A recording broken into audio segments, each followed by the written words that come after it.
In this video, we will be going over Checkpoint 130, providing descriptive headings. We must ensure that the web page we are evaluating contains heading elements and that those headings are clear and descriptive. Why must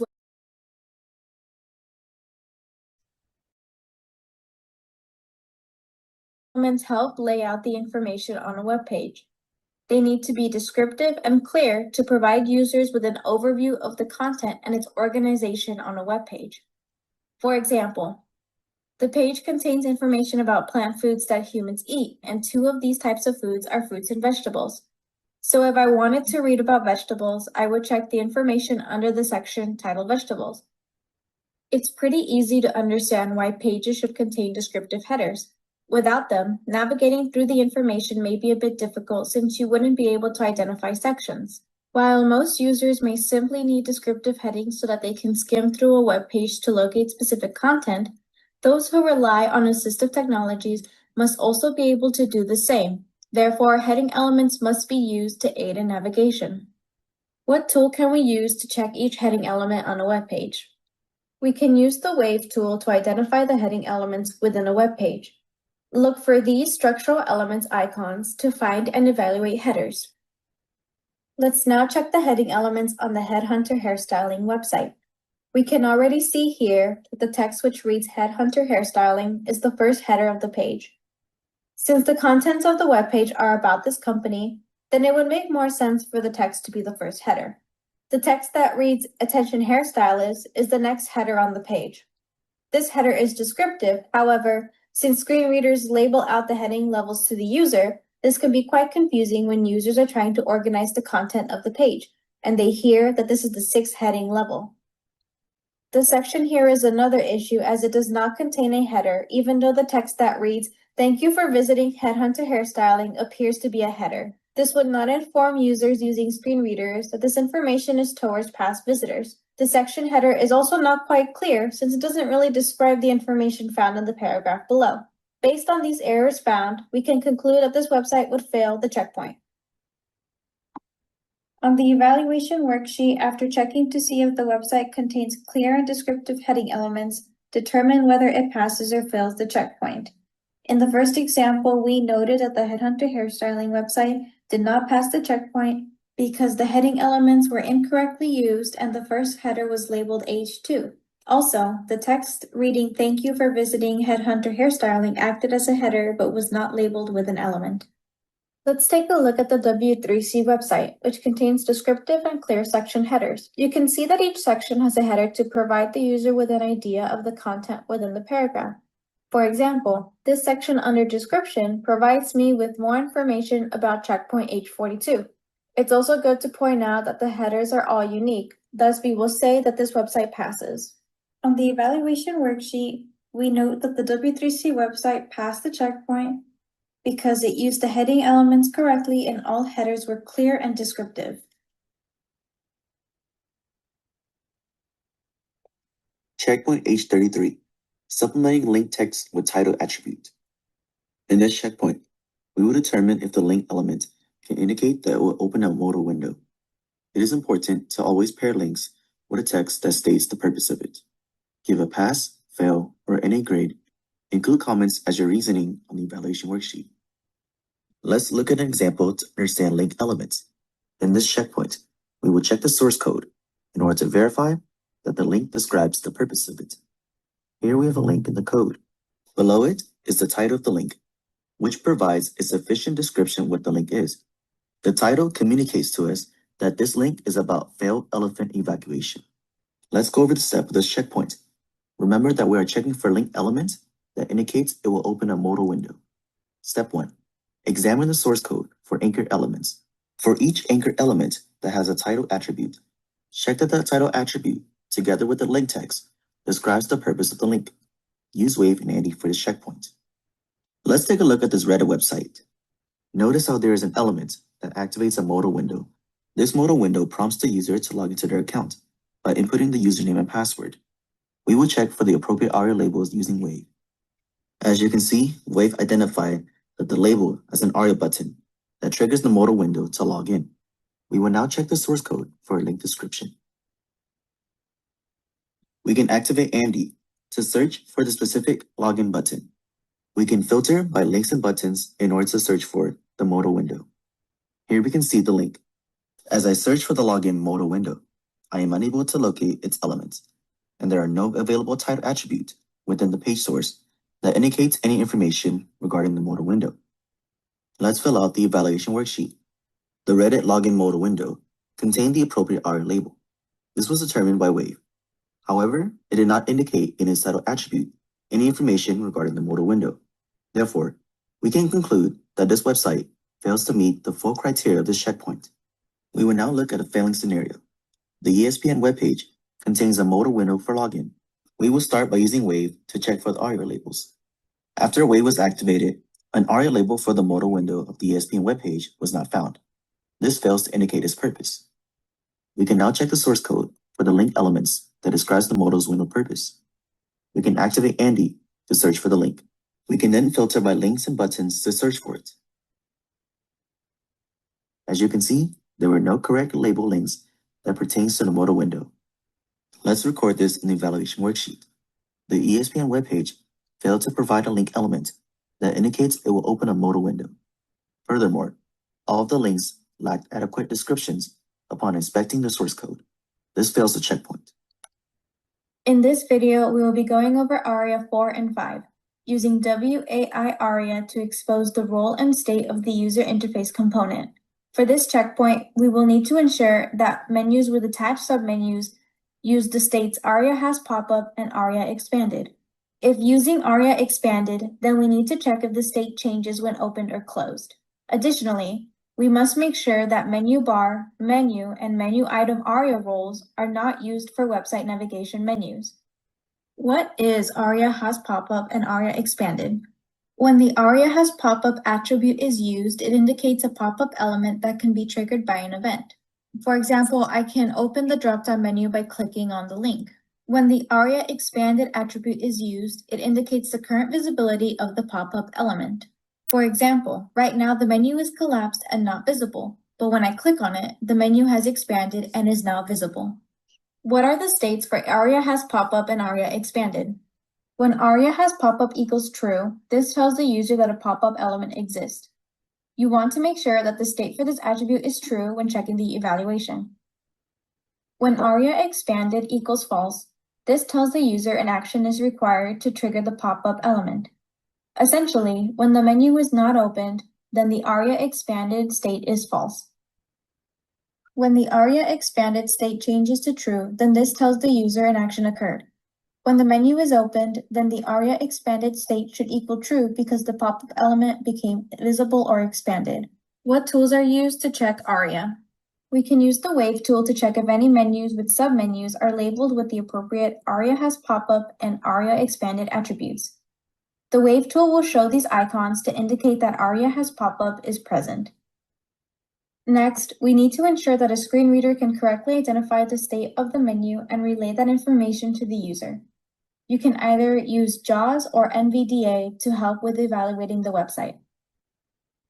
Let's now evaluate the Uber menu website to determine if the expandable menus contain the ARIA has pop-up and ARIA expanded labels. You may notice that the navigation menu has several drop-down menus. We can open the Wave tool to see if the appropriate ARIA label is present. As you can see, the Wave icons tell us that ARIA has pop-up is not present. All expandable menus should be labeled with ARIA has pop-up, so as a result, this would be considered a fail. On the evaluation worksheet, after checking if menu link elements use ARIA has pop-up and ARIA expanded to indicate an attached submenu, determine if the website passed or failed. For the Uber menu website, it received a fail, because the collapsible menus on the Uber website did not contain an ARIA has pop-up label. Let's now look at the Reddit website that contains a good example of a menu with ARIA has pop-up and ARIA expanded. On the Wave tool, we can see that ARIA has pop-up is present. We can clearly see that this attribute defines the menu link, which is a drop-down menu. When we click on code, we can check to see if ARIA expanded is also used and if the states are labeled appropriately. As you can see, the HTML code shows that ARIA expanded equals false, which is the default state of the menu when it isn't expanded, and ARIA has pop-up equals true. which will indicate to the screen reader that a pop-up menu is present. If we were to refresh the page and expand one of the menus, we can then open up the Wave tool to see if ARIA Expanded changed state. You'll see this icon here to indicate that ARIA Expanded was found. If we take a look at the code, we will see that ARIA Expanded equals true. Let's now use JAWS Screen Reader to see if the ARIA attributes are registered and if the state of ARIA Expanded changes when we toggle the menu. User account menu button menu. Enter menu to navigate, press up or down arrow. Night mode, coins, premium, power up, talk, prediction, help set, login / user account menu button menu. Enter, collapsed. As you heard, the JAWS Screen Reader identified the pop-up menu, mentioned the event that will toggle the menu, and indicated the state when it was collapsed. On the evaluation worksheet, we can write down that the Reddit website passed the checkpoint because the collapsible menu used the ARIA has pop-up label and the state of ARIA Expanded changed when the menu expanded. In this video, we will be going over checkpoint H37, using alt attributes on image elements. To complete this checkpoint, we must determine if alt attributes are short and descriptive. We must also ensure that the images with text have the same text in the alt attribute. We will first answer the question, what is an alt attribute? When applicable, most images contain an alt attribute, which is an alternative text that provides information for an image if the user is unable to view the image. For example, if this image failed to load on the screen, then the alternative text will show. The CSULB Go Beach sculpture is a short and descriptive text about the image. Next, we will discuss when an image element needs to contain an alt attribute. When looking at images on a website, you must determine if the image conveys meaning. In this example, we can see that these images shown on the webpage are simply used for decorative purposes, meaning that the images simply add to the website's aesthetics. They don't necessarily add meaning to the information shown on the webpage. When these images are solely meant for decorative purposes, it is okay for them to include a blank alt attribute. In another example, we can see here that this image provides information for the user in text. It answers a question that users may have when reading the information presented on the webpage. Since this image conveys meaning, it must contain a short and descriptive alt attribute. It should also be noted that some images that contain text captions should not produce a redundant alternative text. In other words, the alternative text should not reiterate what is already mentioned in the text caption. What tools are used to check for alt attributes? We can use the Wave tool to determine if the alternative text is present on the web page. Error icons will alert you when an alt text is missing for any image. You can also check to see if there are any suspicious alternative text under the alert section. You can also determine if alt attributes are misused by checking the features icons to identify images with alternative text that needs to be reviewed. We will now be evaluating the Long Beach Athletics Network website to determine if it passes the checkpoint. First, we must check to see if the images contain short and descriptive alt attributes. Let's load up the Wave evaluation tool to check for any errors. Once the icons appear, you can see a few images showing some sort of error. Here, this image is showing that it's missing an alternative text. This error only appears when an alt attribute is not present within the HTML code. If we check the details of the errors found by the Wave tool, you can see that all of these images do not contain an alt attribute. Therefore, we will conclude that the Long Beach Athletics website does not pass the test. On the evaluation worksheet, after determining if alt attributes are short and descriptive, conclude whether the website passed or failed. On the Long Beach Athletics website, we concluded that the site failed the test. As we saw, a majority of the images on the Long Beach Athletics website did not possess an alt attribute. Let's now look at a website that provides alt attributes for each image correctly. On the Shark Lab webpage, we can see here that this image of the NGSS design badge includes an alternative text that has the title of the awarded learning module, Understanding White Sharks. Over here, this image includes an alt attribute with text that reads Shark Shack and staff. This picture is not a decorative image because it conveys meaning to the above text describing the Shark Shack. If we scroll down, we can also see that there is an image of a PDF that contains an alternative text of the title, Perceptions of Wildlife and Beach Safety. Overall, these are great examples of what you should look for when determining if alt attributes provide short and descriptive text about the images shown. On the evaluation worksheet, we can say that the Shark Lab website passed the test because all of the images on the site had short and descriptive alt attributes. We will now determine if images with text include the same text in the alt attribute.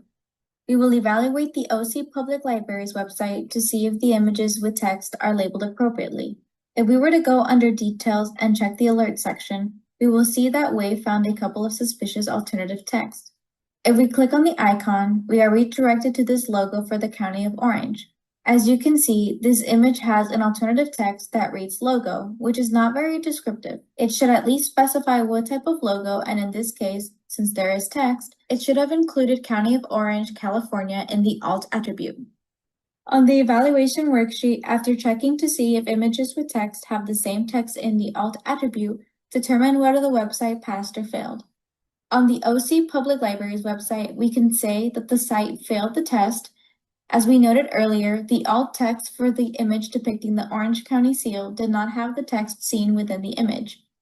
We can see an example of an alt attribute containing the text from an image on this website shown here. As you can see, the alternative text for the image of the Japanese garden logo may not 100% match the text, but it does provide enough to convey its meaning. It reads Earl Burns Miller, Japanese Garden, CSUOB.